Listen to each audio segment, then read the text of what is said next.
सिरसा से कांग्रेस उम्मीदवार कुमारी सैलजा ने चुनाव प्रचार तेज कर दिया है। जी मीडिया से एक्सक्लूसिव बातचीत में सैलजा ने बीजेपी प्रत्याशी अशोक तंवर को निशाने पर लिया। सिरसा में उनके पक्ष में माहौल बनने का दावा किया। घड़ी में वक्त देख लीजिए, 11:15 बजे हैं और अभी भी जो चुनाव का जो प्रचार है, प्रचार में माइक नहीं चल सकते, लेकिन जो निजी मुलाकात होती हैं वो हो सकती हैं। तस्वीरें मैं दिखा दूं, फिर नेताजी से आपकी मुलाकात कराता हूं।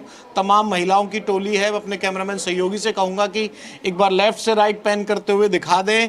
और जिस तरह से नेताजी के साथ 2024 की बात में कुमारी सैलजा जी हमारे साथ हैं और तमाम महिलाओं की टोली में है, ना माइक है ना प्रचार के लिए जोर शोर में कोई जो नियम है वो तो पालन हो रहे हैं, लेकिन जो लोगों से संवाद है, सीधा जो जुड़ना होता है, चेहरे पर भी स्माइल है। मैडम थके नहीं? थकावट किस बात की? 11:15 बज गए। सुबह से आपका 10 बजे का शेड्यूल मेरे पास था और 10 बजे से देख रहा हूं मैं, और करीब 12-13 घंटे हो चुके हैं। नहीं, ये तो रोज की बात है, इसमें क्या बात? कितने घंटे का प्रचार चल रहा है? आज आपका पूरा फतेहाबाद एरिया रहा था। कितनी रैलियां एक दिन में कवर हो रही हैं? कितनी जगह जनसंवाद कर पा रहे हो आप लोग? आपका शेड्यूल जानना जरूरी है। 25-30 के करीब हो जाता है।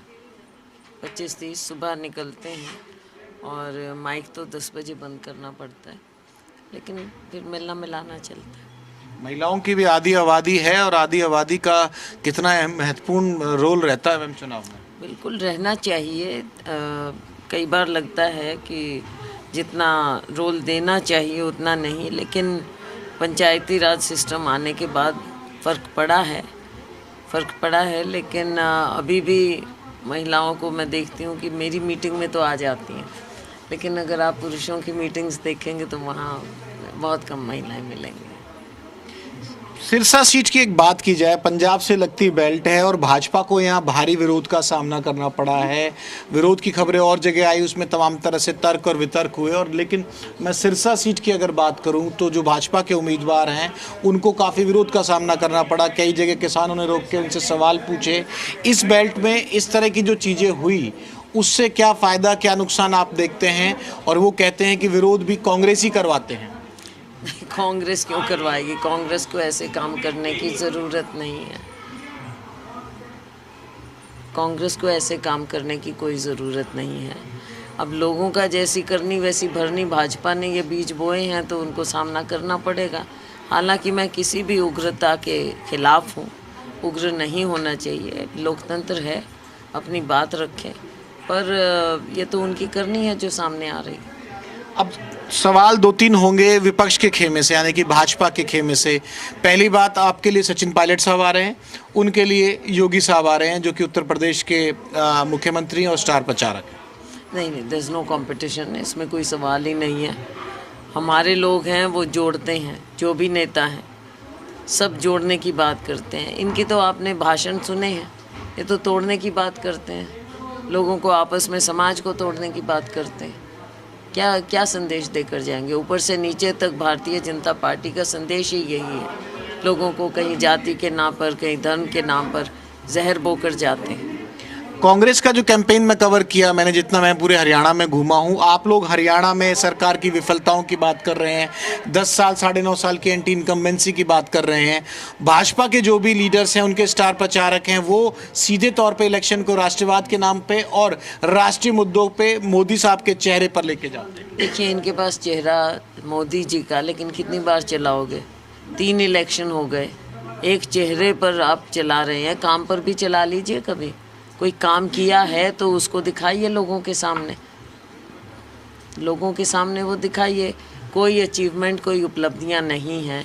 उपलब्धियां होती तो उनको सामने लेकर जाते लोगों के, लेकिन कोरे भाषण और मोदी जी का चेहरा बार बार नहीं चल सकती है ये चीज़। तंवर साहब की टीम सैलजा जी का एड्रेस पूछ रही है कि सिरसा में उनका एड्रेस कहाँ है, वो रहती कहाँ हैं, उनका सिरसा से कनेक्शन नहीं है। पहले रहा होगा लेकिन 15 साल से आप गायब हैं। ऐसा है, वो अपनी चिंता करें। और मेरे एड्रेस कहीं भी किसी भी घर में जाके, हर वर्कर के घर में मेरा एड्रेस है।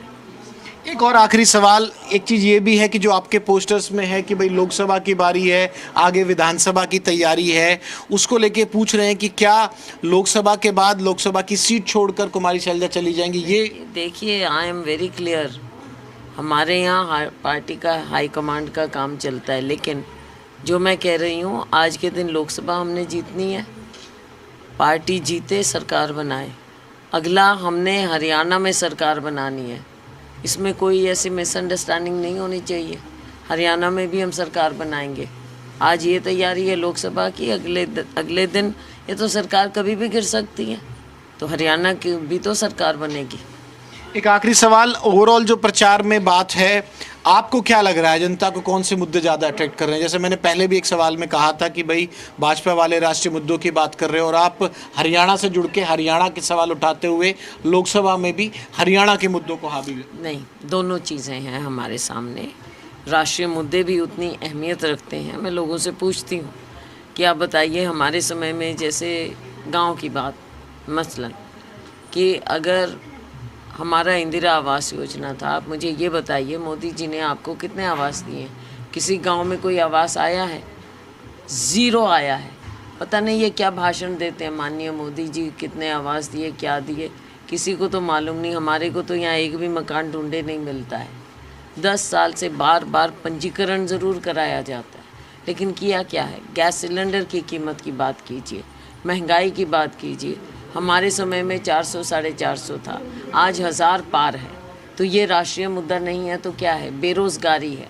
अब बताइए, देश में 45 साल में हाईएस्ट बेरोज़गारी आज के दिन मोदी जी के समय में है। ये राष्ट्रीय मुद्दा नहीं है तो क्या है? इलेक्ट्रल बॉन्ड्स की आप बात कीजिए।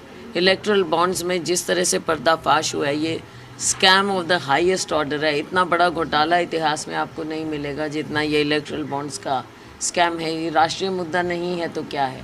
सारा पैसा लेकर लोगों को डरा धमका कर कॉर्पोरेट को आपने अपनी पार्टी की जेब में डाला है। इतने बड़े स्कैम हैं, ये राष्ट्रीय मुद्दे नहीं है तो क्या है? एंटी इनकम्बेंसी का नुकसान भाजपा को हो रहा है क्योंकि 9.5 साल की सरकार है उन लोगों की, सीएम का चेहरा भी बदला गया। चेहरा बदला, व्यवस्था क्या बदली? आज के दिन आप यहाँ पर लोगों से पूछ लीजिए कि इन्हें मालूम है कि आज के दिन मुख्यमंत्री कौन है? पूछ ही लेता हूँ, कौन है सीएम हरियाणा के? मैंने पता है, नाम तो पहले पता कटकर बोला इन्होंने, पहले कटकर बोला देन शी वाज प्रॉम्प्टेड। मैं उसका फायदा नुकसान उनको क्या हुआ? बात ये है कि अभी किसी को यही नहीं पता कि ड्राइविंग सीट पर कौन है, खट्टर जी हैं या सैनी साहब हैं। अभी तो मुझे लगता है कि इवन अफसरों को नहीं पता कि सैनी साहब मुख्यमंत्री बन गए।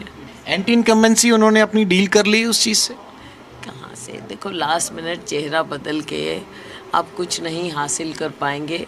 जो 9 साल की 9.5 साल की करतूतें वो तो आपके सामने आएंगी, तो लोग तभी तो विरोध कर रहे हैं। आपका दावा, आपका आकलन, क्या कहना चाहेंगे? सामने आपके माइक है, कैमरा है, एक कमेंट जरूर आना चाहिए कि शैलजा जी को खुद क्या लगता है कि सिरसा लोकसभा में वो कहाँ खड़ी हैं, किस और चुनाव है? आपका सीधा दावा। देखिए, बात ये है कि सिरसा लोग मुझे जानते हैं, मैं उनको जानती हूँ, और हमारी जड़ें यहाँ पर बहुत गहरी हैं। तो लोग कोई जब मेरे खिलाफ कुछ और कहने को नहीं है, वो कुछ भी कहें, लेकिन मुझे पूरा विश्वास है हमारे लोगों पर, सिरसा के लोगों पर, जिन्होंने मुझे खुद, मैं तो अपना सौभाग्य समझती हूँ कि यहाँ के लोगों ने मुझे बुलाया। मैं कहीं और से चुनाव लड़ रही थी, पहले यहाँ से लड़ी, लेकिन जो दूसरे लोग कह रहे हैं, आप ये समझिए कि ये उपलब्धि है या कमज़ोरी है कि यहाँ के लोगों ने खुद बुलाकर मुझे यहाँ से चुनाव लड़वा रहे हैं। तो ये तो लोगों का प्यार है जो मुझे बुलाया है यहाँ पर, और मुझे विश्वास है कि ये चुनाव लोग लड़ रहे हैं, मैं खुद नहीं लड़ रही, लोग ये चुनाव लड़ रहे हैं।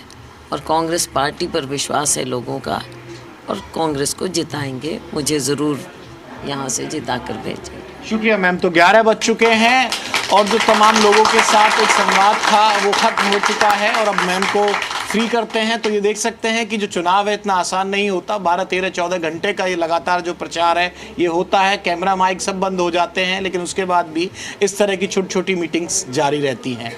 कैमरामैन राहुल निर्वाण के साथ विनोद लांबा, जी मीडिया, फतेहाबाद।